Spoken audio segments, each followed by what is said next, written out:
everybody, it's TF Renegade here, and I hope you guys are having a fantastic day. In today's video, we're taking a look at Transformers Studio Series Transformers 1 Alpha Trion. Now, there's been a lot of discourse online about this guy, and I thought it was a little bit blown out of proportion, right? I'm like, it's probably not that bad, right?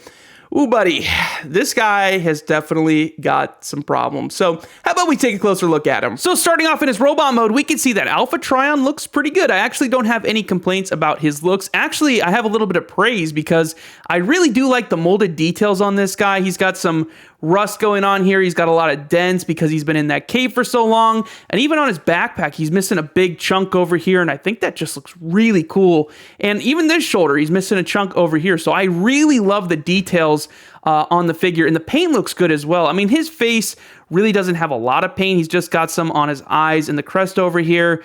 But really, aside from that, there's not much there. But over on his chest, I do like how that looks. It's a really good paint job right there. And down here, it's just a little bit boring. There's not too much over here. He's got some nice molded feet right over there. So, I mean, really nothing too spectacular, but there just are some things on here that I do like. But really, I mean, that's about it for his robot mode. Nothing too crazy here. So when it comes to his accessories, this is my favorite part because I've been waiting to talk about this ever since I got it out of the box. So here it is. Alpha Trion comes with this little whip right here, and I think it looks absolutely fantastic. The details on it, and it will be his tail in his beast mode later. But the one thing I wanted to talk about was these little spikes right here. So these come separately in the box. I don't know why they decided to do this, but these tiny little spikes come in the bag, right? And you might be thinking, okay, you just put him on the weapon and it's done, right? No, what they want you to do is when you put him in his beast mode, you got to take these little rubber spike things and put them back on him later. So I was thinking to myself, I'm like, man, I really feel like kids are going to lose these. I mean, adults might not, but kids will. Well, greater beings beyond me decided to bring my hypothesis to life because I was transforming him before the video to get a good feeling about him, and I dropped him, right? I had him in the beast mode and I dropped him. So now I'm missing a spike because it fell somewhere. So imagine me crawling all over the floor with my stupid flashlight looking for this dumb little piece. It's gone. I can't find it anywhere. So yeah, these will get lost. My hypothesis is true because one of mine is somewhere on the floor and I can't find it. So yeah, that's really it for his accessories. I'm not happy about that. So if the weapon wasn't bad for you and you still had hope in this guy, well, I'm about to crush your little dreams because this guy's articulation is probably the worst part of this whole figure because this is not a $35 Voyager, right? It was still inexcusable back then, but now we're up to $42. And you might be saying, well, who cares about the price? Well, everybody cares about the price because everything is more expensive now. And if you want to collect Transformers, it's really a pick and choose.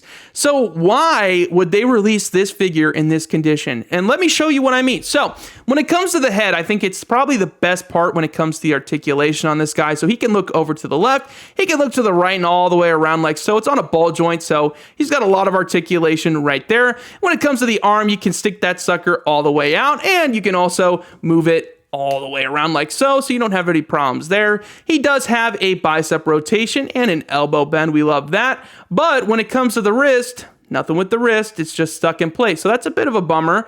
And then when we get to the waist, we do have a waist rotation. We love that. And with the legs, we can kick forward, we can kick back, and we can kick out to the side, so that's good. We also have a knee rotation right there, and we can bend at the knee. It's a 10 out of 10, but we got no ankle pivots. Now, I don't know why the Transformer 1 figures don't have ankle pivots that much because some do and then some don't. And this was a guy who really did need it because these suck.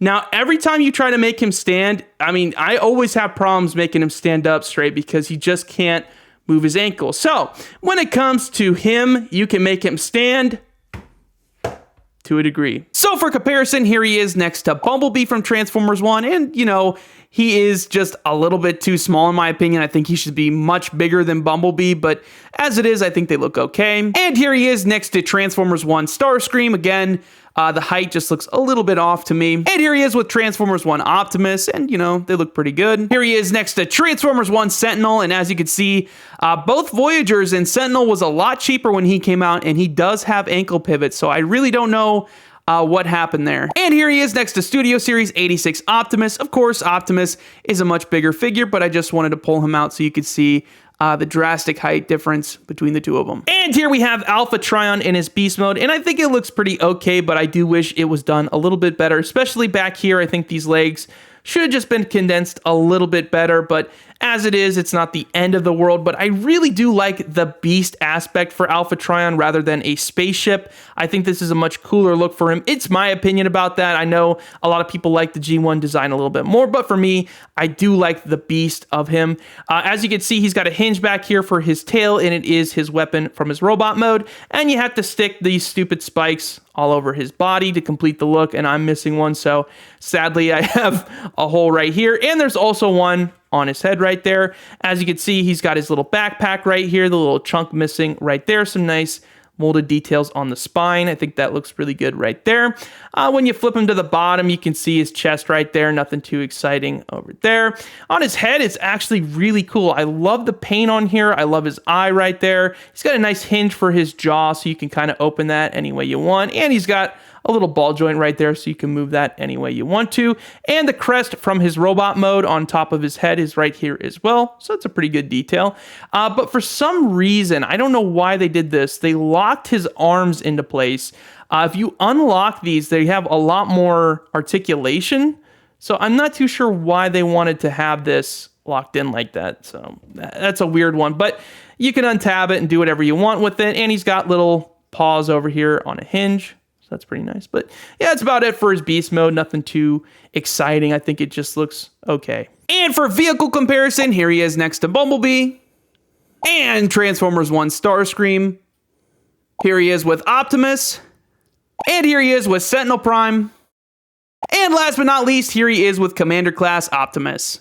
So what are my final thoughts on Transformers Studio Series, Transformers 1 Alpha Trion? It's underwhelming. Right? Like, I didn't want to dislike this figure at all. I had really high hopes for him when he was announced because this is my favorite version of Alpha Trion. I really wanted a figure to represent him because it was going to be my definitive Alpha Trion. But, you know, it just did not come out the way it should have, and it's really disappointing because I didn't want to hate him.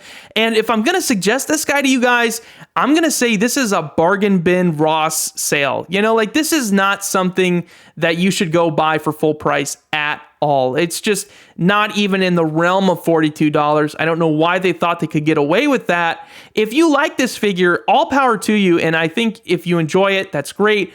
But for an average consumer who is saving their money and looking for certain figures, just skip him and wait for a sale because this is just not worth the new price point. They could have released this as a deluxe. I mean, the new deluxe class price point is $30, and it really seems like the engineering here is deluxe. There is nothing here that screams Voyager class to me. Even the size. I mean, as you saw, he compares very similarly to the deluxe class figures in the line. So there's really nothing here that screams Voyager class. So that's just how I'm going to look at this guy. So for the collector's rating, I'm going to go ahead and give him a 8. I think an 8 flat is fine for him. I really don't like the spikes on here, and you're probably going to lose them. If you're better than me, you'll do a better job of not losing them, but the possibility is still there. I think he looks good, but the lack of articulation is atrocious. So I think an 8 is perfectly fine for him. And when it comes to the parents' rating, this is where I'm going to be a little more harsh. I'm going to go down to a 7 because he's not a really fun figure for kids. And really, the spikes bring this down the most because they are going to get lost. They're going to get lost so hard. There is just no reality where kids don't lose these, especially because they have to keep taking them off the weapon and putting them on the figure. There's just, no, this is a 7 for a parent. Absolutely. So that's where I'm going to leave it with that. So that's going to do it for this video, guys. If you guys like the content, please make sure to subscribe to the channel. It always means a lot to me when you do. And leave your comments down below. That's the most important part of these videos, is what you guys think. Do you guys love this guy? Do you hate him? Or do you just kind of feel meh about him? So go ahead and leave those comments down below, and I will see you guys next time.